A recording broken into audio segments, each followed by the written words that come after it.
Welcome. Healing the Gut in an Inflamed World, a Decolonial and Anti-Oppressive Approach. I'm Dr. Laura Batson, naturopathic doctor, systems scientist, and African diviner in the traditions of Melodoma Solmi. I was born in Winnipeg, Manitoba, which is Treaty 1 territory, and I was born to Leslie Batson and Kathleen White. And my ancestors and ancestral lands trace back to Barbados, West Africa, England, Scotland, and Ireland. I am currently residing on the ancestral lands of the Algonquin and Anishinaabe First Nation. These are the unceded territories. And honoring the histories of what has happened to this land through processes of colonization, and also honoring the truth of the beauty and brilliance of this land and the resilience and resurgence of Indigenous peoples across Turtle Island. And so grateful for their contributions to my coming to know and coming home to the land and what I bring to us in this course. I'm going to be introducing you to a program that I'm offering at the Center for Health Innovation by the same title, Healing the Gut in an Inflamed World. And so this talk will also be an introduction to this program. Let us begin by defining first a decolonial anti-oppressive approach in the context of this talk and program. For me, what that means is understanding and recognizing that physiological dysfunctions are normal responses to abnormal environments. Our guts are responding to what's going on around us as much as inside of us, which means we need to take action to heal the systems outside as much as inside. So an anti-oppressive approach is not just about blaming systems and pointing fingers, but taking action to heal these systems outside and inside, and taking intervention approaches that do not reproduce the same harms that they are attempting to treat. So intervention approaches that are decolonial in nature. We are not going to heal the systems of oppression using the same cosmologies and methodologies that designed them to begin with, the colonial cosmologies. In brief, colonial cosmologies are linear in nature. They have a linearity to them. Indigenous cosmologies are circular in nature, and they design different kinds of societal systems based on those forms and principles of design. Linear cosmologies tend to design systems of oppression, and circular cosmologies design systems of liberation and health. And so all of that will make more sense as we go along, but it's just to say for now that the fourth pillar of a decolonial approach is supporting Indigenous-led cultural resurgence and the recircularization of our societal systems as the main intervention for healing these systems. So begin here with this high-level overview. And so what I'll do in this course is we will look inside what's going on with a bloated gut and a typical naturopathic approach to healing the systems inside, and then we're going to quickly shift to looking at the systems outside. So it's not uncommon for a client to come in and their main chief complaint is bloating, gut bloating, and they may mention that it doesn't seem to matter what they're eating or when they're eating. There's no rhyme or rhythm. They can eat something one day, they're fine. They have the same thing the next day, they feel bloated. There's alterations in their bowels. Maybe there's even some acid reflux. When I hear this collection of symptoms, I'm usually thinking of the nervous system and it being implicated, and levels of stress, chronic emotional, psychological stress that they may be under. So there's a lot of connections between the brain and the gut. And one is the autonomic nervous system. It is the main branch of the nervous system that connects the brain to all of your internal organs and regulates those organs.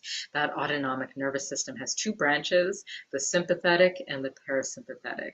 When we're under chronic stress, mental, emotional, psychological stress, our sympathetic nervous system is on. It is in fight, flight, putting out hormones, adrenaline, epinephrine, getting us ready for fight, flight. That means the parasympathetic system is off. You can only have one on at a time. And it's the parasympathetic nervous system that's responsible for functioning the gut, for stimulating your pancreas to make enzymes, to stimulate your stomach to make HCl, stomach acid. It's also the nervous system that will innervate into the muscles of your gut and cause contractions and peristalsis to move the stools through. And so if you have dysregulations of that nervous system, you have alterations in the speed of the stools, and also low digestive function. You don't have enough enzymes and stomach acid to digest your food. So it sits there, it ferments, it bloats. So this will be one of the first places that we'll dive into. Tell me about your stress. And do we need to regulate this nervous system? Food sensitivities are often a common curiosity for people, and we can test for that. So we can rule out food sensitivities. It's not uncommon, given the state of our food these days, for guts to be responding, reacting to foods. And if your gut has been irritated by food for a long time, maybe without you knowing, eventually it might lead to what's called leaky gut syndrome. And so what you're looking at here is this thin layer of cells here is just a single layer of cells that separates the inside of your intestines from the outside, the blood system, circulatory system on the outside. And that thin layer of cells has these little things called tight junctions that hold them together. But if irritated and inflamed over time, they pull apart. Food particles leak out into the bloodstream at larger sizes than they should be. Your immune system sees these foreign objects and makes antibodies against them, thinking they need to be neutralized and taken care of. Those antibodies that your immune system makes then circulates around your entire circulatory system and might actually cross-react with proteins in organs of your body. Not uncommon is the thyroid, and you get conditions like autoimmune thyroiditis or Hashimoto's disease. It's an autoimmune attack of your thyroid. All of that can be traced back to this leaky gut and the chronic inflammation causing leaky gut. And so this is also to say that, having chronically bloated gut and not knowing what's going on is not always benign. It's not always just a nuisance. It could put you at risk for chronic inflammatory conditions. Often clients, if this is the case, if they have some leaky gut permeability happening, there'll be additional symptoms of systemic inflammation, joint pain, brain fog, fatigue, other signs of inflammation in the body. And again, through some testing and assessment, we can figure out if this is the case for you. Another cause of leaky gut is a microbiome imbalance, and another cause of chronic bloating is microbiome imbalance. All the bacteria, the yeast, the parasites that normally live in your gut can become imbalanced or overgrow, or you can have an actual infection, a parasitic infection, which is not as common as people think in the Western world. So definitely get tested anytime you might want to think of doing a parasite cleanse. Make sure you have parasites first, because those cleanses can be quite harsh on the gut. But yes, the microbiome can be imbalanced. And again, we can do stool tests, we can do breath tests, we can figure out if there is an imbalance in the microbiome and then treat it. Not uncommon is to have small intestine bacterial overgrowth, which creates a lot of bloating. It's the bacteria that normally lives in the large intestine, migrates up to the small intestine where it's not supposed to be. And that can happen again if normal peristalsis is not happening in the gut, then the bacteria can migrate up. And in those cases, the bacteria comes in contact with the foods you're eating and eats those foods and puts out gas and creates the bloating. So again, we would test for this, and we could then put together a treatment plan to deal with the microbiome imbalance. And then another common cause of gut concerns, not always thought of, is hormone imbalances, or the gut responding to hormone fluctuations, estrogen in particular. And actually the microbiome, there's certain bacteria in your gut that's responsible for helping to metabolize estrogen. And so if that's not happening properly, estrogen gets reabsorbed back into the body in an inflammatory state, and then that can attach onto receptors in your body, in particular within the uterus, and contribute to conditions like fibroids or endometriosis, or in the breast tissue, contributing to inflammatory breast conditions, and even put you at risk for estrogen dominant cancers. And so, again, not benign to have a bloated gut, rare for this, to be an extreme condition of these sorts, but we want to rule it out.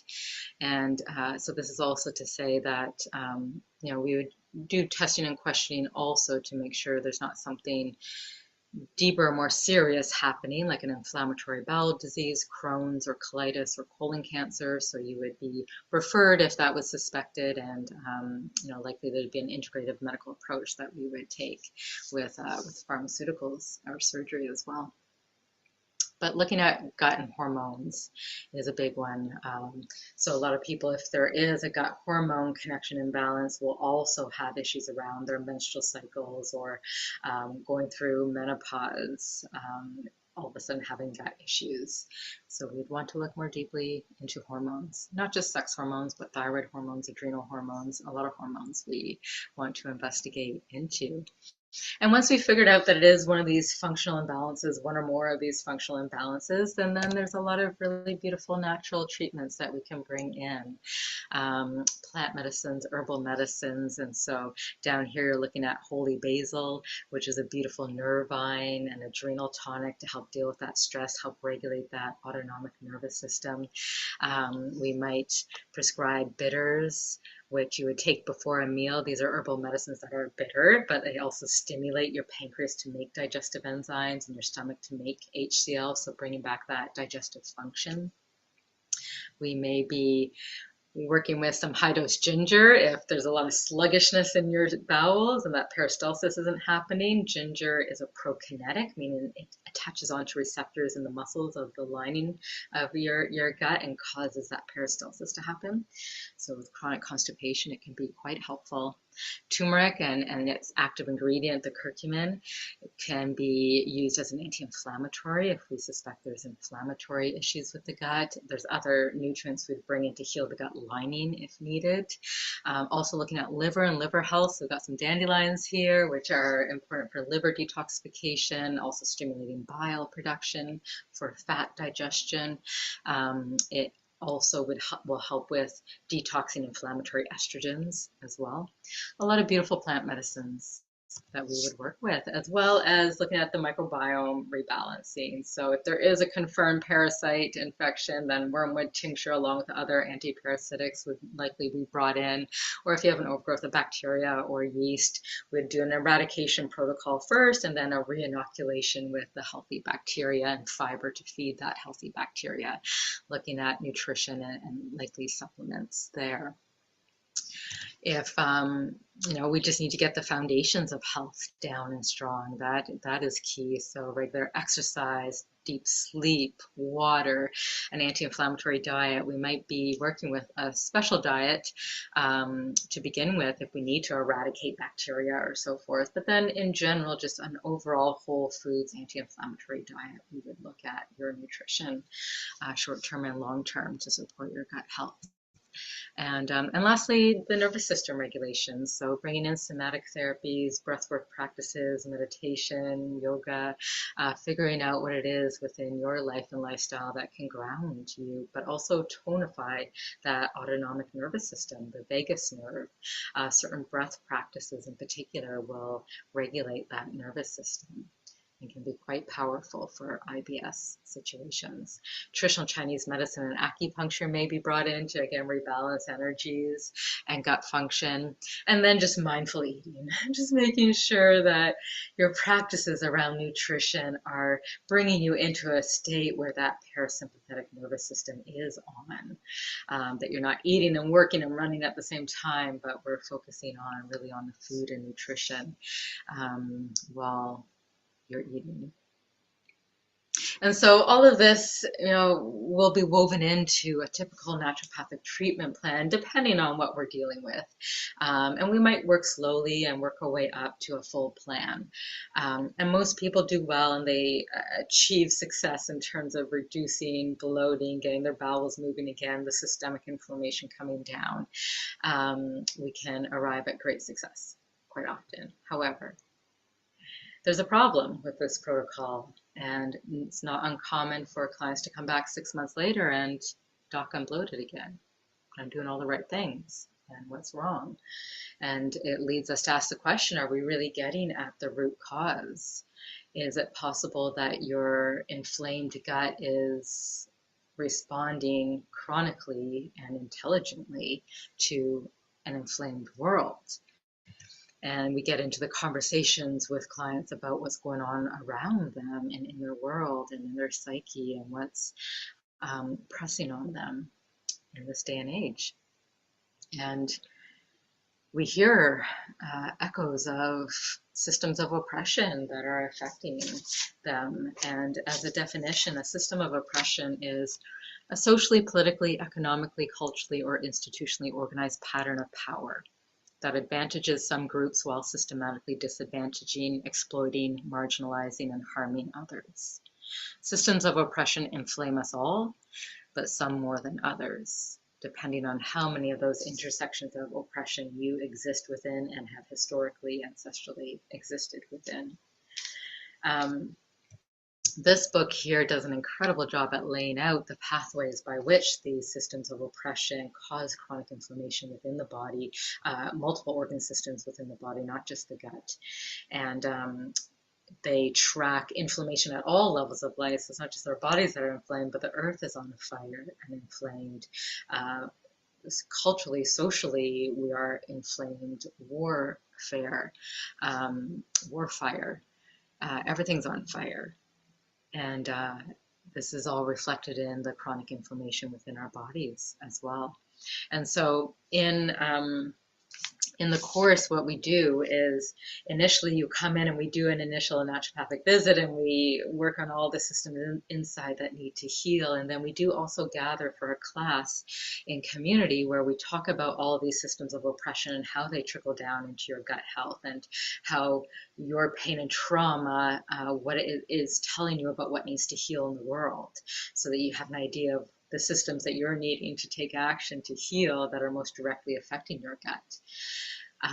For the sake of today, I just wanted to go through one of those systems, neoliberalism, because it affects all of the guts of the clients just about that I see in clinic. And we'll talk about how in the gut healing program, we're seeking to overcome the limits of neoliberalism, and then that will lead us into a larger discussion of how we can heal all of these systems of oppression through the healing of our guts. So neoliberalism, over the past 40 years, neoliberal ideologies have become increasingly dominant in Canada and other Western nations. This is from the Ottawa Rape Crisis Center's Anti-Oppressive Guidebook, and I just wanted to make a shout out to this organization because they're doing incredible work to decolonize gender-based violence trauma response from an anti-oppressive approach. Neoliberalism frames society as a collection of individuals competing, survival of the fittest, for private ownership of land and resources. And it effectively shifts responsibility for poverty, ill health, lack of knowledge from systems to individuals. You are individually responsible for your own wealth, health, and knowledge. And if you fall ill, you're responsible for bringing your health back again. And now this is not to say that we do not have agency and responsibility for ourselves and for our health and the choices we make for ourselves, but it's to say that neoliberalism demands self-sufficiency and individual responsibility for health while creating the structures that create the conditions that make it very difficult for us to show up for ourselves. And so in a neoliberal society, there's time scarcity, there's go, high stress, high pressure, that sympathetic overdrive, suppressing the gut, shutting the gut down is what I most commonly see people are caught up in within this neoliberal society. And then on top of that, they come see me and I give them a long list of things they have to do, because naturopathic medicine also is framed within a neoliberal society. So we're fitting these treatment plans into this isolated, individualized, monetized system.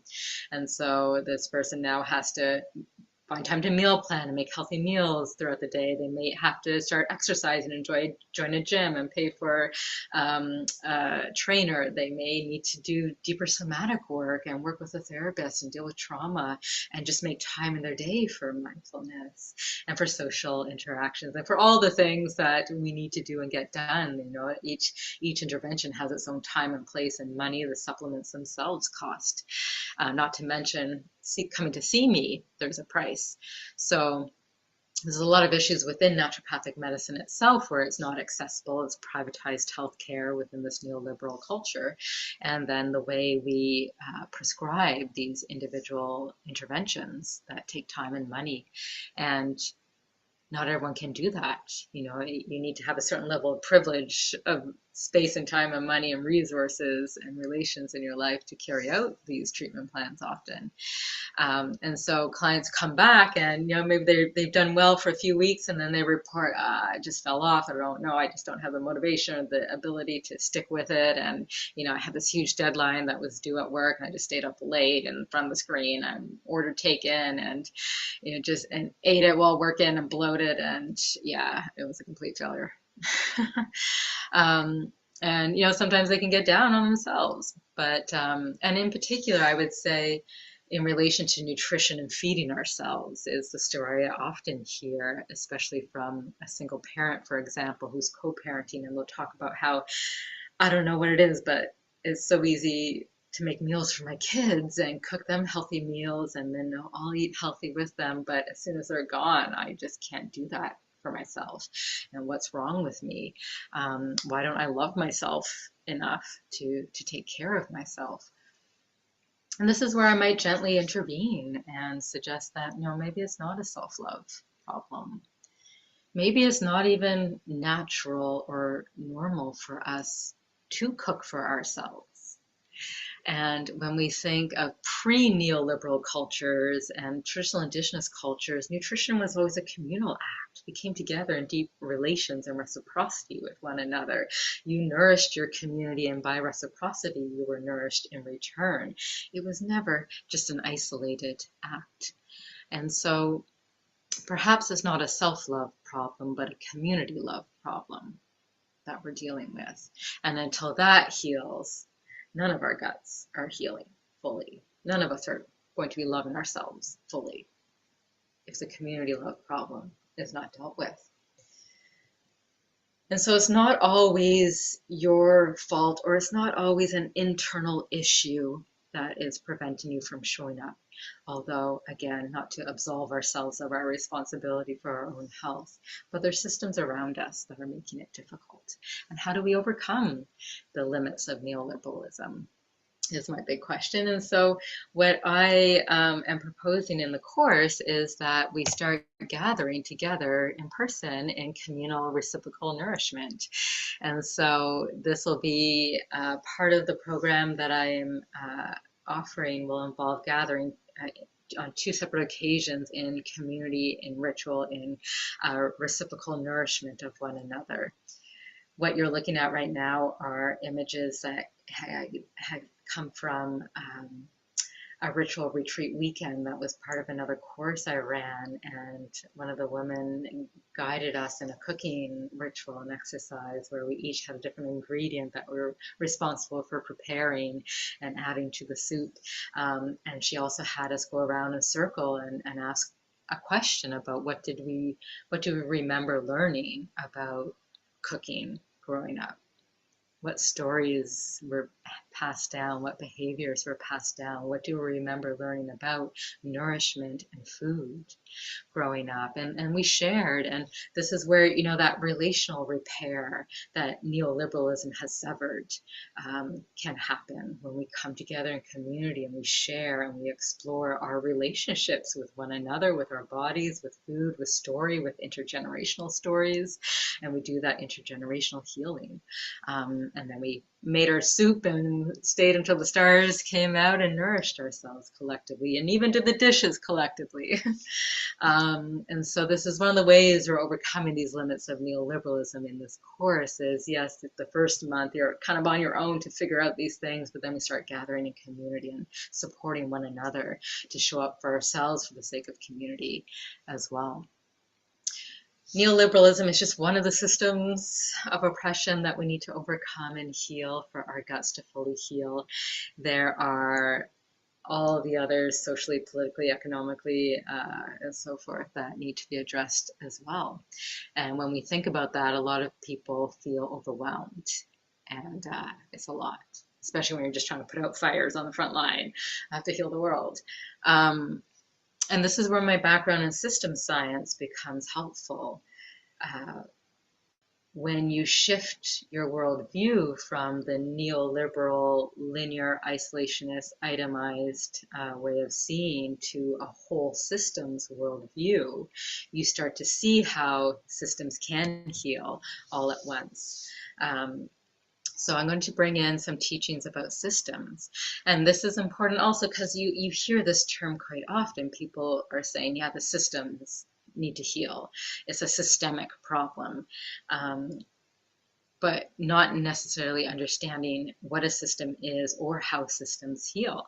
And so I want to bring in some of these principles that will lay a foundation, a scientific foundation for the course, the program I'm offering that will help us to understand also how systems can heal at all levels of life from a whole systems approach. By definition, a system is anytime you have two or more interacting parts that make up a unified whole. It's as simple as that. And life is organized as systems nested within systems, nested within systems. So the natural laws, the natural order of things is not in grids and lines and boxes and isolated things.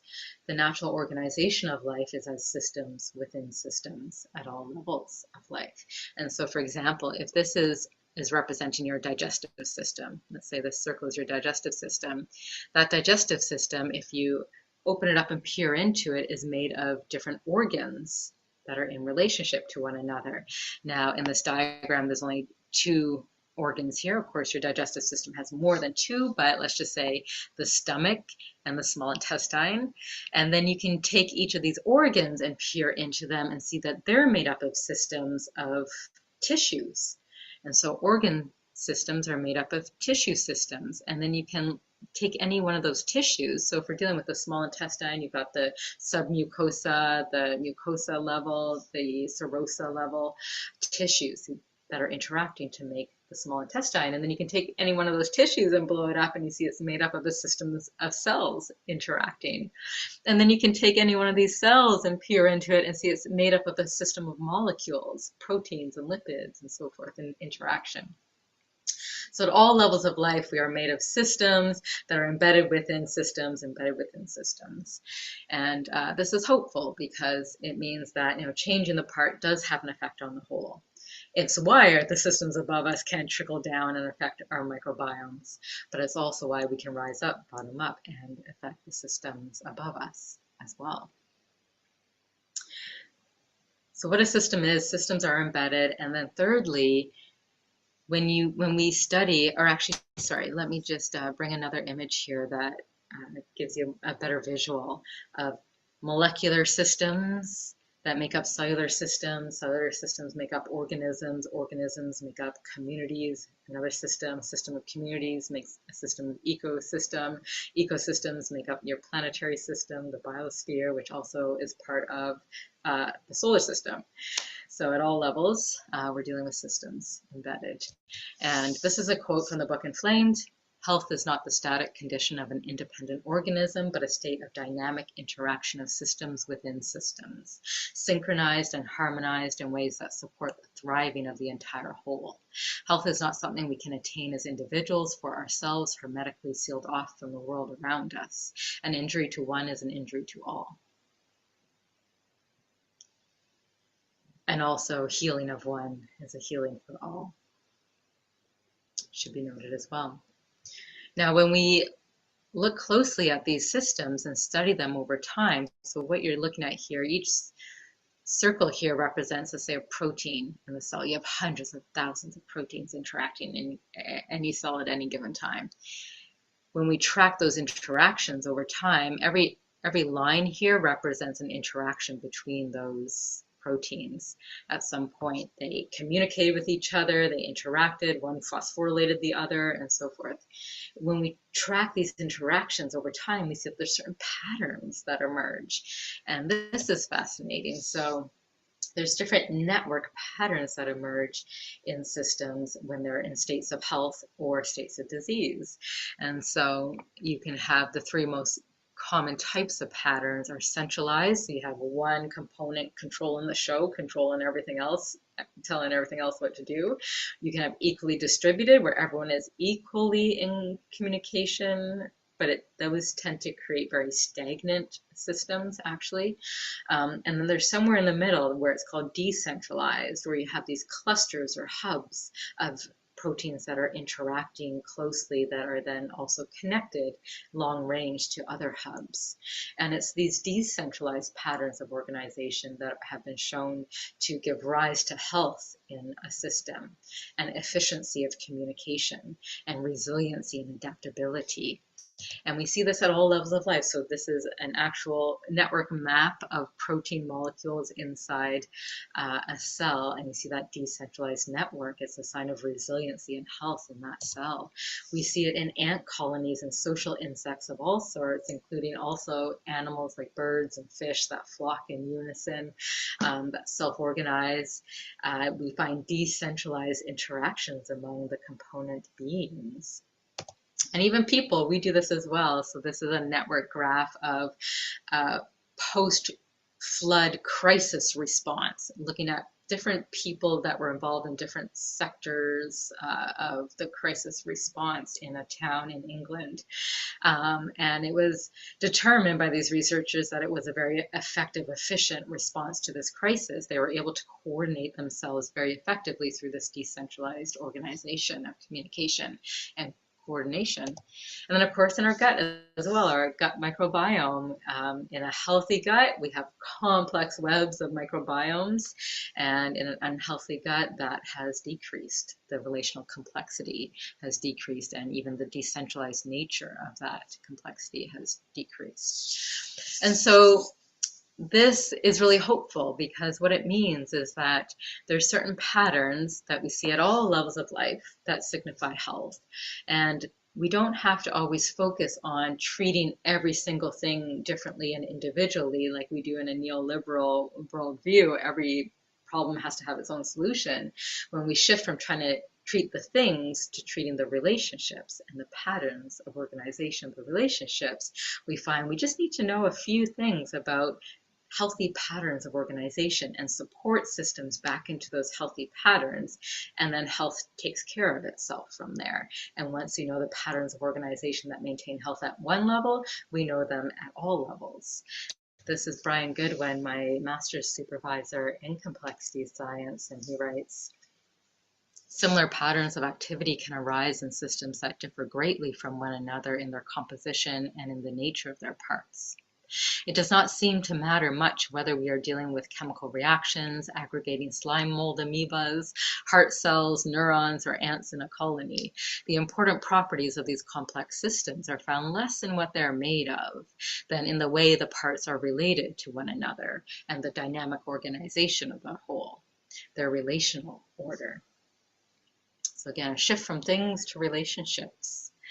And we have ways of measuring in the biological systems whether your organs and cellular systems are in these decentralized networks of organization in space and over time, because we can have dynamic network patterns as well. It's harder to visualize, but there are dynamic decentralized patterns like in your heartbeat.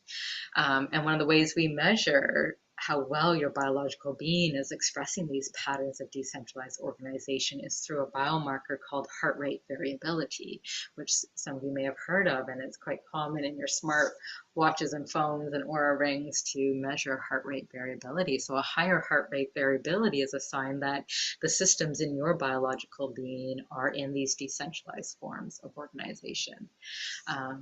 It's a signature of health.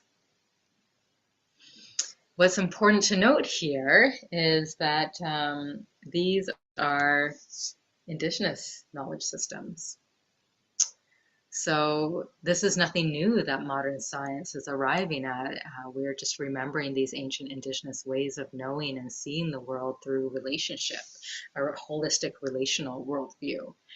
Gregory Cahet here in Native Science, I love this book. He directly weaves in complexity theory, systems thinking, chaos theory into the dialogue of the indigenous ways of knowing and showing the similarities. And once again, we find within these indigenous cultures is that from the relational worldview and the holistic relational worldview is that they have designed healing systems based on those worldviews in such a way that these healing interventions naturally shift systems of disorganization back into their patterns of organization at all levels of life. So we actually have the answers and the solutions that we're looking for when we go back to our traditional indigenous ways of knowing and organizing and seeing and designing healing systems based on these relational, circular, holistic ways of understanding nature.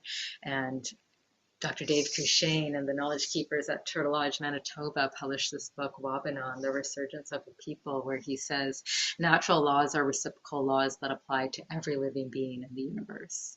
Nature operates on cycles, the circle. There is a great truth, and that is that ignorance of the natural laws is the root cause of human suffering.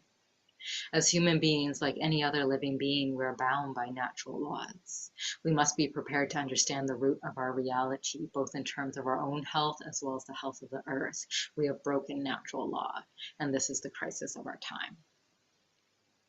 So the way the colonial neoliberal laws literally break the natural laws of nature, of the complex relational order of nature, and lines us up and divides us and isolates us into objects. We've lost touch and connection with nature's cycles and curves and the nonlinear laws of nature. So we need to get back to this. And back to healing and designing our healing interventions by these natural laws. And this is, again, what we see when we look at traditional indigenous healing systems. One of the main interventions that we don't see in Western biomedicine and even Western naturopathic medicine, we often are void of community-based ritual and ceremony. And this is the main intervention that you'll find across the indigenous world that is working to maintain systems of balance at all levels of life. And what we find within these healing ceremonies and rituals is that a number of those itemized, individualized naturopathic protocols will all be woven in. So often there'll be nutrition and coming together and communal eating or fasting.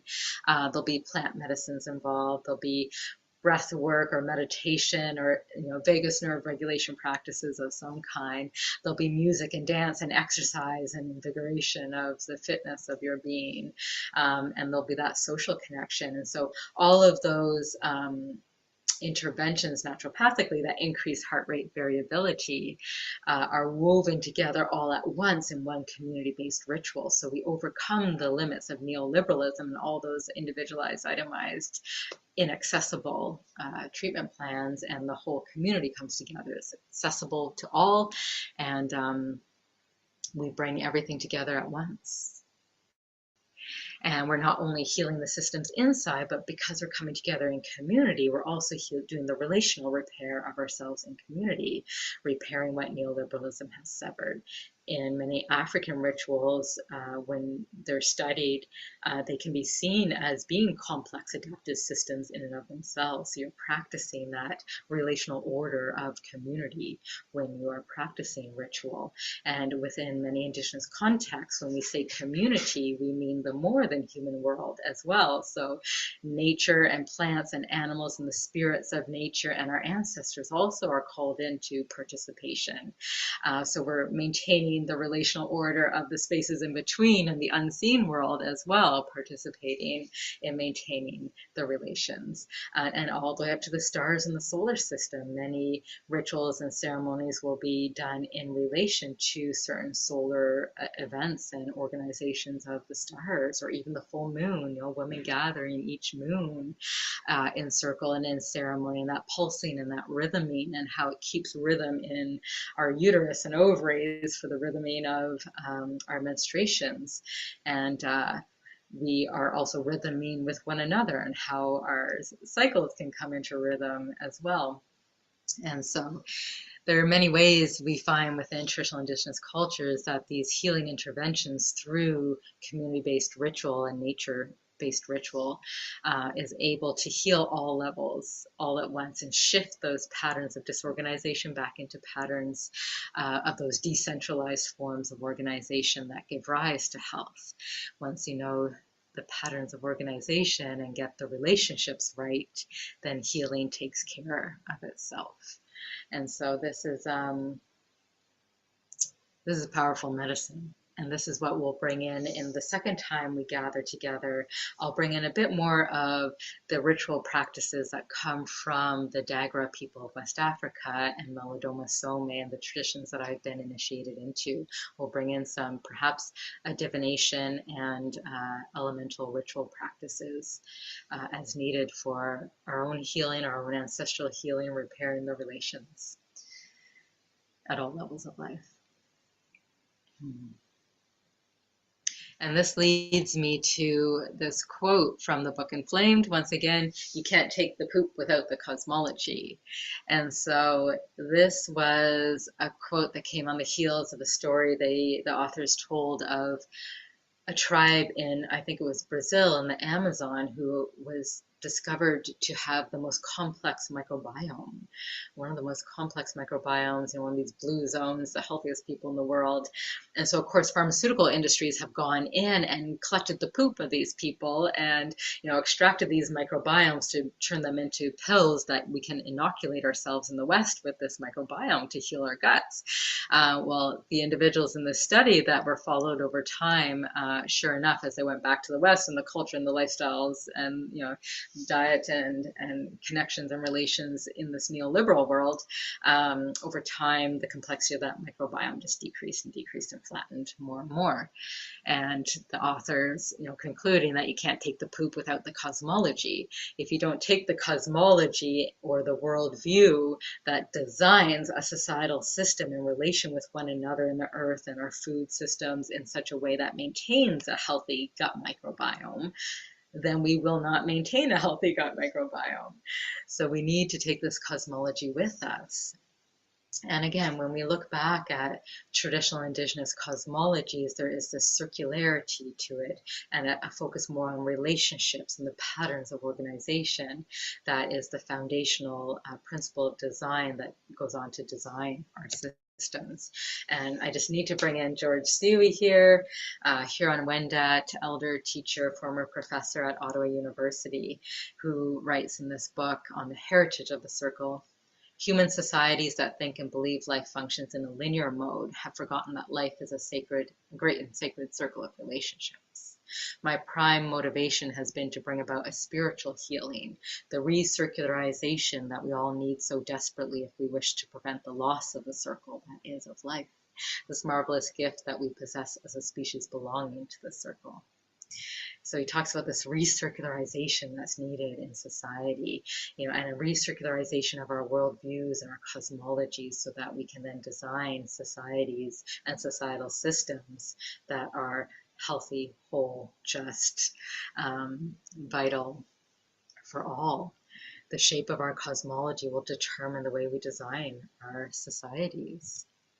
And so this is all to say that a big component of this course, of this program, is towards the end, the third month, when we look at how do we heal these systems around us. Well, the answer is we support Indigenous-led movements to recircularize these systems, supporting Indigenous-led cultural movements in education and language, and Indigenous governance and Indigenous circular economies, the potlatch ceremonies where wealth would be redistributed, circular ways of interacting with plants and planting, the three sisters together. Each of these plants, beans, corn, squash, has something that the other doesn't have, and they're able to nourish one another and create these resilient systems. Creating educational systems that are circular and relational, intergenerational, and so forth. So the more we support Indigenous resurgence, of worldviews, knowledges, and the circular designs of society, the more we can contribute healing to these systems around us that are the root cause of our bloated guts. I'll mention Dr. Joanne McCarthy here, who's Haudenosaunee, a naturopathic doctor and the head of Indigenous health at St. Joseph's Hospital in Hamilton. And she has introduced into the governance structure of this hospital a decentralized form of governance as it relates to including the Indigenous voice around the table. She shared this slide as part of another meeting that I was part of, where she was talking about some of the frustrations of being asked as an Indigenous person to, bring their voice to the table, but then having to conform to the governance structures of that Eurocentric form of organization. And so she went ahead and redesigned how that governance was going to happen and how the Indigenous voice would be included. And it was a decentralized form of organization. And we find this across the Indigenous world, governance that's decentralized. And of course, the more you decentralize your organization within your work organization, the healthier all guts will be, because the less stressed people will be as well, the less of that top down and the broken systems that are causing the chronic frustration and fatigue and burnout that my clients mention within their workplace. The more we decentralize and indigenize our workplaces in terms of their structure and design, the healthier our guts will be. So this is a big part of the protocol and what you get prescribed at the end of the course. You get prescribed a call to action to support an Indigenous organization, person, movement that is centered on recircularizing these systems as a way of contributing healing to the systems of oppression that are most directly affecting your gut. Now, we do this work not because we're trying to heal our guts. We do this work because it's due to the land and the peoples indigenous to this land, the resurgence and the support of justice and the repatriation and rematriation, retributions that are owed in the calls for reconciliation. So we're doing this because we need to reconcile with the land and the peoples indigenous to this land and bring justice. As a natural outcome, our guts will heal, right? As a natural outcome, we will create systems that maintain healthy gut microbiomes. We get the relationships right, and healing takes care of itself. And that includes being in right relations with the land and people indigenous to this land. So that's the third part. And this is where I'm also putting out a call to Indigenous peoples, teachers, elders, organizations, people who are connected to these knowledge systems, who want to maybe co-teach or even lead this last session online that we gather online for a class to look at Indigenous design systems and how they overcome the limits of our systems of oppression in colonial design systems. And this is where I would love some collaboration and connection with an Indigenous teacher elder who may want to co-teach or even lead the teaching of this portion. And help us and help me to network us to the organizations and communities that we need to be referred to and prescribed to. And so that brings us to the end. I had a quote from Robin Wall Kimmerer, but we're running out of time. She's but it's important to mention, acknowledge language and the importance of the resurgence of Indigenous language. Indigenous languages are verb-based, process-based languages, as opposed to the English language, which is noun-based, object-based. And so even through the resurgence of Indigenous languages, you're bringing back a worldview that speaks in terms of relationship and processes, as opposed to speaking and seeing in terms of objects in isolation, and how that helps to redesign the ways you're seeing and knowing how systems can heal and come back into health. And so what I'm offering is this 3-month program, Healing the Gut in an Inflamed World. The first month we have our initial naturopathic visit. We sit down, we figure out all the systems inside that need to heal and a full naturopathic protocol for that healing. There'll also be a class that happens this month where we gather online and we look at the inside and go much more into detail of the pathophysiology that's happening within you. And then the second month is when we gather in community and we do that relational repair in community, and we end up with a potluck and lunches to take home for the week. So literally nourishing one another.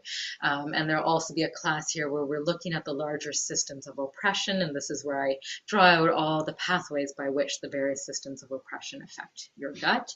And then we look at the linear and the circular cosmologies, the colonial cosmology and the indigenous cosmology, and how they design systems differently, and how the linear causes all these systems of oppression, and the circular, the systems of healing.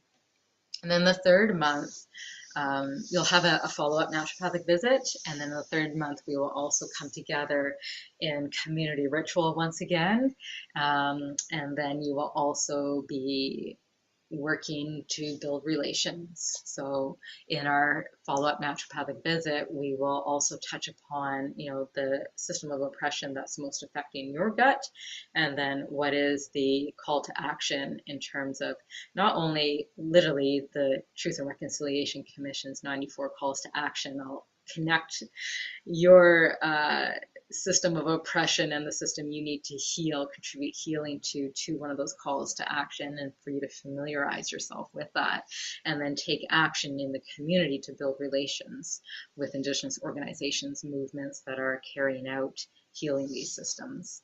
And that'll be the third month. And then we end with a communal gathering on the land, a final initiation of the healing. And so this is what I'm offering. And in terms of numbers, specifically, you get 2 one-on-one naturopathic visits. There's 3 online classes. They'll be held once a month on a Wednesday evening. They'll be recorded so you can watch at your own pace afterwards if needed. And there'll be 2 in-person community-based ritual gatherings. One will be Saturday, July 25th, and the second one will be September 19th. The cost is $950.05, good old tax, so it's $385 up front for the program, and then $50.05 with the HST. That you pay upon registration, and then the naturopathic visits you'll pay as you come. And those visits are eligible for coverage if you have extended insurance. Course. And this is a fairly low price for the program overall. It will increase the second time, but I'm just launching it and really by reciprocity putting my soul's work out there and asking for the universe to bring in those who are most drawn and called to this work, and where hopefully finances are not a barrier to your participation. It's part of what I'm also decolonizing about my practice in naturopathic medicine, is how do we create accessibility to all. So reach out if that is a concern for you, the cost, and we'll find a way. I'm looking for 8 to 12 people. I think would be a beautiful number to circle with for this course. And just leaving you with one last quote. This is from my spirit teacher. She said, "You must continue giving to yourself and giving to the world until giving to yourself and giving to the world becomes the same giving." She said that to me over 20 years ago, and it's probably only until now that I feel I've arrived at this place where I'm bringing something out into the world and I'm giving to the world in a way that gives to me just as much, and that there's one giving that goes and nourishes both ways, one healing that nourishes both ways. And my intention for this course is that you come into that experience as well, that you know, and come into an experience of healing yourself and the world at the same time. Through an indigenous cosmology. Miigwet, Shashay, Namaste, Inshallah. Thank you, and thank the ancestors.